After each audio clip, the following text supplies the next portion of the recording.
Bienvenue jeunes adeptes du cinéma, j'espère que vous êtes en forme et que tout va bien pour vous. Pour ma part ça va super bien. Aujourd'hui on se retrouve pour un nouvel après-film. Alors oui, j'ai décidé de renommer la petite série de critiques et de l'appeler l'après-film. Comme ça on donne un peu un nom à cette série qui est quand même une des séries phares de la chaîne YouTube. Donc allez, c'est parti, nous allons aujourd'hui parler de deux films, pas d'un seul. Nous allons parler de Star Wars Rogue One qui a été réalisé par Gareth Edwards et qui est sorti au cinéma le 14 décembre 2016 et le film dure 2h14 environ, ainsi que, et on va aussi parler de Assassin's Creed qui est sorti au cinéma le 21 décembre 2016 qui a été lui réalisé par Justin Kurzel et qui lui dure 1h56 environ. Donc voilà, nous allons donc commencer d'abord par Assassin's Creed.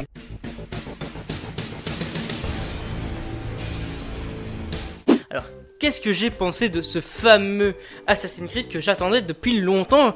La bande-annonce m'avait hypé de ouf, j'avais hâte de le voir. Et j'ai été quelque peu déçu. Pourquoi? Donc déjà, j'ai été voir ce film en tant que cinéaste, pas en tant que gamer, parce que j'ai déjà joué à cette licence. Je connais un peu la licence Assassin's Creed. Mais j'ai été le voir en tant que cinéaste et pas en tant que gamer, parce que je trouvais que si j'y allais en tant que gamer, eh ben, j'aurais sûrement fait des similitudes avec le jeu vidéo. Ce que je n'ai pas fait justement durant ma séance, c'est que j'ai profité et je me suis dit c'est un film, c'est pas un jeu vidéo, on passe à autre chose. C'est comme ça que moi je vois un peu les adaptations, à part si c'est une adaptation d'un dessin animé ou quoi, là je me base quand même sur le premier scénario de base quoi. Donc pour cet Assassin's Creed, scénaristiquement c'est assez basique, on va pas se le cacher. Il n'y a pas d'éléments nouveau par rapport aux jeux vidéo, mais il n'y a pas non plus d'éléments exceptionnels qui ont été rajoutés au film. Franchement, j'ai été assez déçu par le scénario. Par contre, la réalisation m'avait énormément plu au niveau de l'animus. Déjà, comment ils l'ont dans l'animus et les effets spéciaux avec la synchronisation de Callum, donc qui est joué par Michael Fassbender. Donc Callum qui est le personnage principal de l'histoire et qui se retrouve à jouer le rôle de son ancêtre Aguilar. Et j'adorais les moments où ça synchronisait Aguilar et Callum dans la vraie vie et dans la vie ancienne quoi. Ça j'avais super bien kiffé. Par contre, ce que j'ai encore plus kiffé, c'est la réalisation quand c'est les moments avec Aguilar. Alors c'est simple, en fait, voilà, on va dire que moi je suis Aguilar, et qu'il y a une caméra derrière moi. Si je grimpe sur mon mur, la caméra va grimper sur mon mur. Donc voilà, c'est une réalisation que j'avais kiffé parce qu'on suit vraiment le personnage. Le personnage va sur le mur, la caméra va sur le mur, on dirait. Et c'est vraiment un truc qui est très intéressant. On a aussi la vision d'Egg qui est bien connue dans Assassin's Creed et qui est repris dans ce film qui est vraiment pas mal. On nous montre vraiment le paysage et tout, le paysage ancien. Mais je trouve que l'animus, donc Aguilar et tout ça, n'ont pas été assez exploités et que les Templiers ne sont pas une très grande menace dans le film. Alors que normalement ça devrait être l'ultime menace quoi. Mais bon, voilà, ils trouvent trop facilement la pomme d'Éden aussi, ça j'ai eu horreur. En fait, s'ils avaient pas trouvé la pomme d'Éden dans dans ce film à la fin, je me serais dit, ok super, tant mieux qu'ils l'ont pas trouvé. Comme ça fait une suite encore meilleure, comme quoi ils ont échoué dans leur quête, alors il faut faire d'autres choses pour arriver à cette quête. Mais là ils l'ont trouvé, ils la trouvent à la fin. Mais bon, franchement, donc déjà le film est terminé, donc il n'est pas fini en soi parce que je pense qu'ils ont prévu des suites. Mais dans la manière où se termine le film, il ne peut pas être fini. Parce que sinon, cette fin, je suis désolé, je peux jeter le film au placard, je suis désolé. Le film est bien, oui, mais scénaristiquement, il est assez basique, la réalisation rattrape le coup. Mais bon, voilà, moi, si je vais donner une note à ce film, ce serait un 10 sur 20. Et oui, un 10 sur 20. Alors pourquoi 10 sur 20 et pas un peu moins ou un peu plus? Parce que la réalisation m'a vraiment plu et j'ai quand même aimé revoir un peu ces personnages de jeux vidéo mis en avant dans ce film. Franchement ça j'ai kiffé, mais c'est trop basique. Donc voilà pourquoi moi je donnerais un 10 sur 20 ou alors un 3 étoiles sur 5. Un 3 étoiles sur 5 pour ce film, voilà.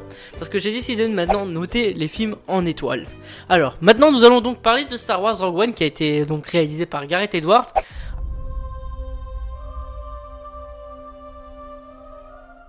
Alors là j'ai kiffé. Ah j'ai pris mon pied hein. Je suis arrivé dans la salle, j'étais tout émoustillé. Purée, j'avais des frissons durant tout le film. C'était juste génial. La réalisation de Gareth Edwards avec sa vue gigantesque qui nous montre de nouveaux paysages qui étendent l'univers. Et franchement, voir les personnages qui doivent parcourir un très long chemin. Ça a déjà été fait dans l'épisode 7, donc par exemple avec Rey qui se trouve devant un AT-AT et comme quoi elle est toute petite et l'AT-AT est géant. Mais ça va pas été fait avant dans les autres Star Wars et là ça a été fait pour Rogue One énormément. Et donc j'avais super bien kiffé justement ce truc du gigantisme, réalisme et tout ça. J'avais super bien kiffé. Il y a aussi deux personnages qui ont été faits en photon de synthèse. Alors c'est super. Le général ici, je sais plus comment il s'appelle, j'ai complètement oublié son nom. Et la princesse Leia jeune ont été refaits en images de synthèse qui étaient juste. Wouah, wouah, c'est du lourd. Non, franchement, c'était vraiment génial. J'ai kiffé. Et je vous jure, le frisson de ouf quand j'ai vu la princesse Leia débarquer à la fin du film. Wow. C'était magnifique. Et la fin, elle m'a donné envie de pleurer la fin. Oh là là. Wow. J'ai trop kiffé ce film. Au niveau de la réalisation, au niveau du scénario, c'était vraiment ça a vraiment enlevé le goût amer que j'avais en sortant de la séance d'Assassin's Creed. Franchement, j'ai kiffé Star Wars Rogue One, je vous le conseille.